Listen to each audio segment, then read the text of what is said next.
Our story begins in the small farming village of Taurus, where the party was drinking at the local tavern and looking for rumors about potential adventures. Did you hear about all of the missing people up at Aramoor? Missing people, you say? Yep, people are just disappearing in the middle of the night. Carts are going missing on the road up there, and there's rumors of devils appearing in the woods at dusk. Well, if there's missing people up there, then we need to go save them. Oh, come on. We already have a reason to go up there. We need to go find the missing bronze shipments so we can sell it and get rich. You're always trying to save people. Why can't we do just one job for selfish reasons? Well, now we have another reason to go up there. We can always get the bronze shipment another day.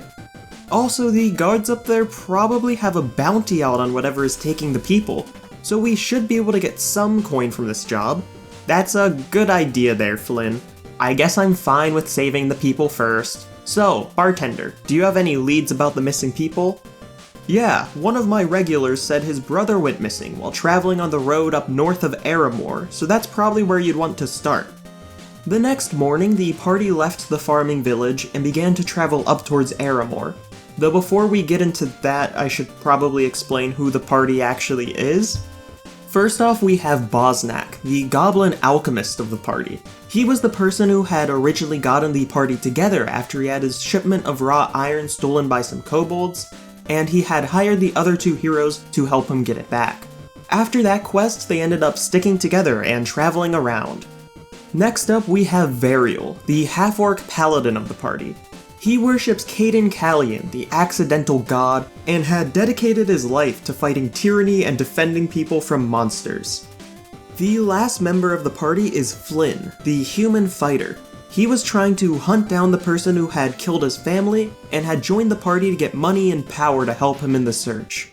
While the party was traveling up towards Aramoor, they ran into someone on the road. He was an elderly farmer sitting on a cart full of apples. Hello there, travelers, how are you doing on this fine day? Fairly decent, and who might you be? The name's Mr. Wiggins. I'm the owner of the Wiggins Apple Orchard up in Aramoor, the producer of the finest apples in the region. No way. My family was a big fan of your apples. We eat them for lunch up in the mines every day. Pleasure to meet you, sir. Oh wow, I'm glad you like them. Here, have one on the house. Thanks. Though, on a more serious note, are you sure you want to be traveling right now? I've done this route hundreds of times in my days, so I think I'll be fine just like every other time. Though I should probably get going so I can make it to Taurus before it gets dark out. Fair enough. Safe travels. After a few more hours of traveling, the party managed to get up to Aramoor. Alright, I think we should split up to cover more ground. I'll go to the constable and ask for any information about the missing people, as well as anything about the bounty.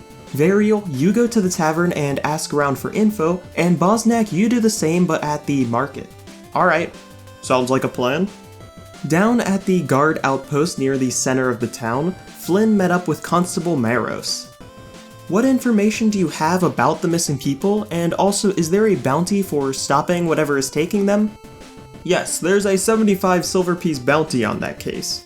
And as for information, I don't have much. It started with people disappearing from their homes in the middle of the night. However, I quickly stationed extra guards on the walls around the town, and it stopped.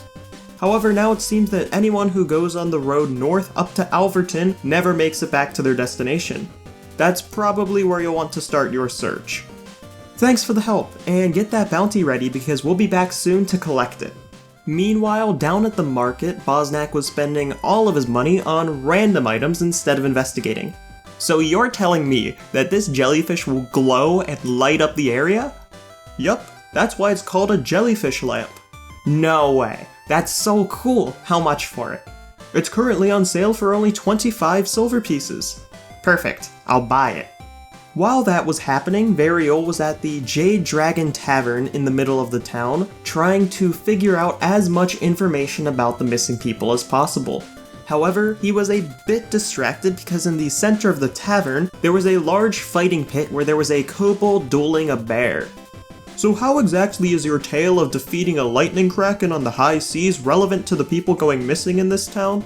Well, it's not, but I guess I was able to use your interest in the missing people's case to convince you to listen to my story, so it was kind of relevant in that way. So you don't know anything about the missing people? Well, I might. You see, I own a trading ship that just docked here the other day, and we were supposed to meet with a few dwarves from Alverton who were going to sell us a bunch of raw metals for low prices, but they haven't showed up yet. Before Vareol was able to respond, the kobold in the fighting pit was knocked out, and the bear went in for the killing blow. Vareol immediately jumped into the pit to defend him. "Stand back, vile beast, for now you face a true warrior." The bear proceeded to attack Vareol twice and down him.